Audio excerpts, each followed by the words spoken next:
नमस्कार दोस्तों, मेरा नाम है राहुल और आप सभी का स्वागत है आज की स्पेशल वीडियो में। दोस्तों, चैनल पर कमेंट्स वाली सीरीज कंटिन्यू है और जो आप लोगों के द्वारा कमेंट्स मुझे भेजे जा रहे हैं उन्हीं कमेंट्स पर मैं वीडियो बनाता जा रहा हूं।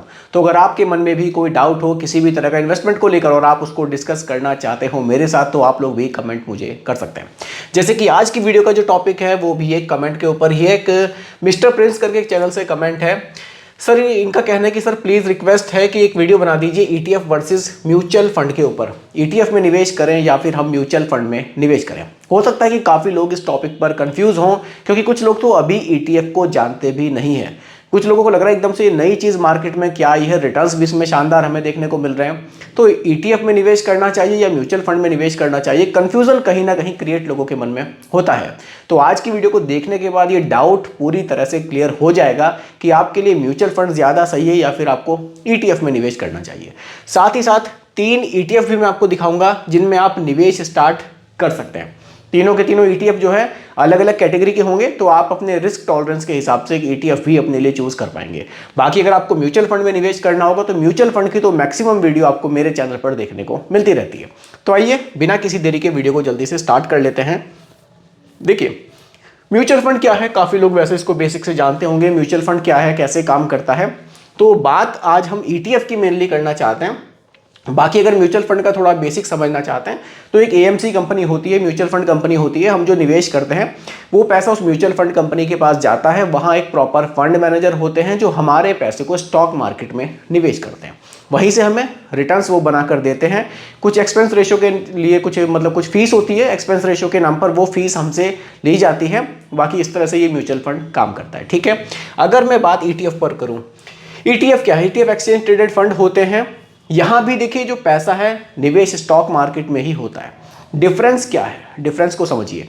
देखिए ईटीएफ क्या है ना, ईटीएफ आप बिल्कुल बेसिक से समझिए। मान लीजिए आपको इंडिया की टॉप 50 कंपनियों में निवेश करना है, तो आपको यहाँ ईटीएफ मिल जाएगा। टॉप 50 कंपनियों का एक बकेट आपको मिल जाएगा।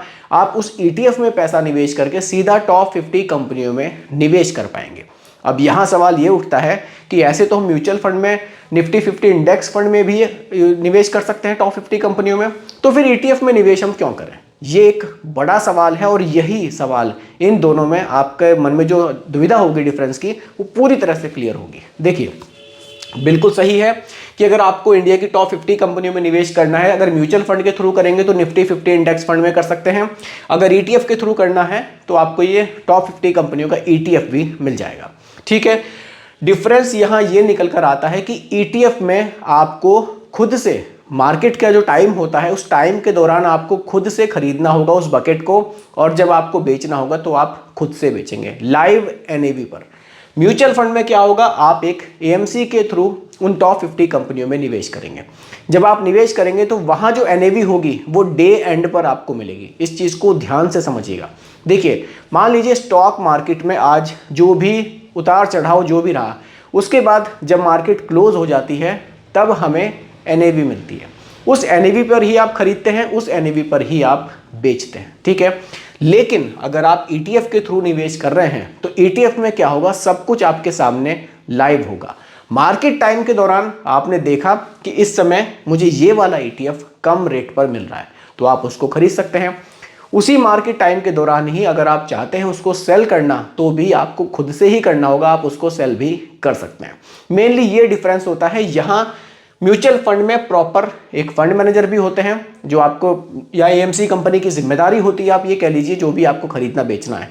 लेकिन ईटीएफ में आप एक चीज़ का ध्यान रखिएगा, जब आप उसको सेल करेंगे तो वहाँ पर खरीदार भी होना चाहिए। लेकिन अगर आप म्यूचुअल फंड के थ्रू निवेश कर रहे हैं तो फिर उस एएमसी कंपनी की जिम्मेदारी है कि वो आपका पैसा आपको रिटर्न करेगी। जब भी आप सेल करेंगे, जिस एनएवी पर भी आप सेल करेंगे, आपको आपका पैसा दिया जाएगा। लिक्विडिटी की जिम्मेदारी उस एएमसी कंपनी की बनती है। ये एक ईटीएफ में और म्यूचुअल फंड में मेन डिफरेंस निकल कर आता है। फायदे नुकसान की भी बात कर लेते हैं। देखिए, ईटीएफ में एसआईपी के निवेश के फायदे जो नुकसान है इसको समझिए।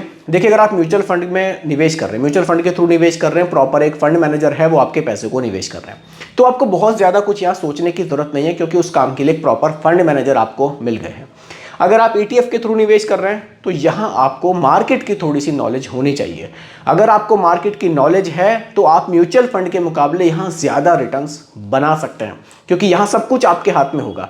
अब देखिए, कुछ लोगों के मन में डाउट रहता है कि यार हम लोग म्यूचुअल फंड के थ्रू निवेश कर रहे हैं, जो NAV की जो कैलकुलेशन है ना वो यहाँ सही नहीं होती, हमें पता ही नहीं चलता हमने किस NAV पर म्यूचुअल फंड में निवेश किया और किस NAV पर हमने उसको बेच दिया। वो तो यह है कि लंबे समय में बढ़िया रिटर्न्स मिल रहे हैं तो हम लोग ध्यान नहीं दे रहे हैं, इस तरह की बातें लोग करते हैं। लेकिन अगर इस तरह के डाउट आपके मन में है तो आप ETF में निवेश कर सकते हैं। ETF में आपको खुद ही से ही खरीदना होगा, लाइव NAV आपके सामने होगी कि इतने रुपए में ये बकेट आपको मिल रही है और इतने में आप इसको अभी सेल कर सकते हैं। तो सब कुछ यहाँ लाइव होगा। अगर आप मार्केट को थोड़ा सा आप जानते हैं, थोड़ा सा समझते हैं कि हाँ इस समय पे खरीदना और बेचना सही है, तो बिल्कुल ETF आपके लिए एक म्यूचुअल फंड के मुकाबले बढ़िया ऑप्शन हो सकता है। लेकिन इस चीज़ को ज़रूर ध्यान में रखिएगा, अगर आपके पास समय नहीं है मार्केट को देखने का कि क्या चल रहा है क्या नहीं चल रहा है, तो मेरे हिसाब से म्यूचुअल फंड आपके लिए ETF के मुकाबले ज़्यादा बेहतर हो सकता है। ये टोटली डिपेंड करेगा कि कितना समय आप यहाँ मार्केट को देते हैं। अगर आप बिल्कुल समय नहीं देना चाहते तो फिर आप बिल्कुल ETF को छोड़कर म्यूचुअल फंड में जा सकते हैं। चलिए अब देखिए, कुछ गोल्ड ETF की भी बात कर लेते हैं कि पिछले एक साल में गोल्ड ETF के रिटर्न्स कितने रहे हैं और म्यूचुअल फंड में जो गोल्ड के ऑप्शन में मिलते हैं उसमें रिटर्न्स कितने रहे हैं। देखिए 29.21% के रिटर्न्स गोल्ड ETF ने बनाकर दिए थे। वहीं अगर हम म्यूचुअल फंड में बात करें, म्यूचुअल फंड में भी निवेश हम करते हैं गोल्ड में, तो वहाँ जो रिटर्न्स है वो 27.44 से लेकर 27.16 हमें देखने को मिलते हैं। यानी कि जो ETF के रिटर्न्स थे वो इसके मुकाबले थोड़े से बेटर हमें देखने को मिले। कारण है कि यहाँ एक्सपेंस रेशियो भी आपसे बहुत कम चार्ज किया जाएगा, और दूसरा एक चीज़ का और आपको बेनिफिट मिलेगा, ये खरीदना बेचना टोटली आपके हाथ में रहेगा। तो आप रिटर्न्स, जैसे मैंने आपको बताया था, म्यूचुअल फंड के मुकाबले थोड़े से एक्स्ट्रा भी बना सकते हैं। ठीक है, अब देखिए 3 ETF की भी हम लोग बात करेंगे कि ETF, अब आप और भी इसको डिटेल में समझ पाएंगे कि हाँ ETF में रिटर्न्स कितने बन रहे हैं, कहाँ ये निवेश करता है, क्योंकि ये एक तरह से म्यूचुअल फंड की तरह ही निवेश करता है, लेकिन बस सब कुछ यहाँ जो है ना आपके हाथ में कमांड होगी। पहला जो ETF है Nippon India ETF Nifty next 50 है। नेक्स्ट 50 का मतलब आप सब काफ़ी लोग जानते ही होंगे कि टॉप 50 के बाद की जो अगली 50 कंपनियां हैं उन्हीं में आपका पैसा निवेश किया जाएगा, यानी कि लार्ज कैप में ही आपका मैक्सिमम निवेश रहने वाला है। ठीक है, एक्सपेंस रेशियो देखिए 0.17% का है केवल।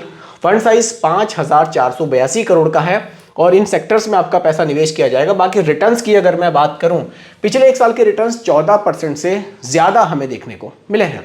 ठीक है, आगे बात करते हैं। अगला जो ETF है Mirae asset Nifty mid cap 150 ETF। ये मिड कैप का एक ETF है। मिड कैप का मतलब है अगली 150 कंपनियां, यानी कि हमने जो नेक्स्ट 50 की बात करी थी उसके बाद की जो 150 कंपनियां होंगी उनमें ये आपके पैसे को निवेश करेगा, यानी कि मिड कैप में आपका पैसा यहां निवेश किया जाएगा।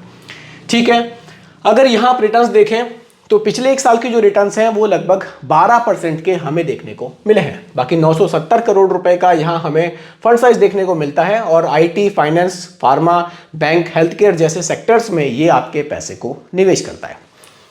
अगले ETF पर बात करते हैं। ICICI prudential Nifty IT ETF।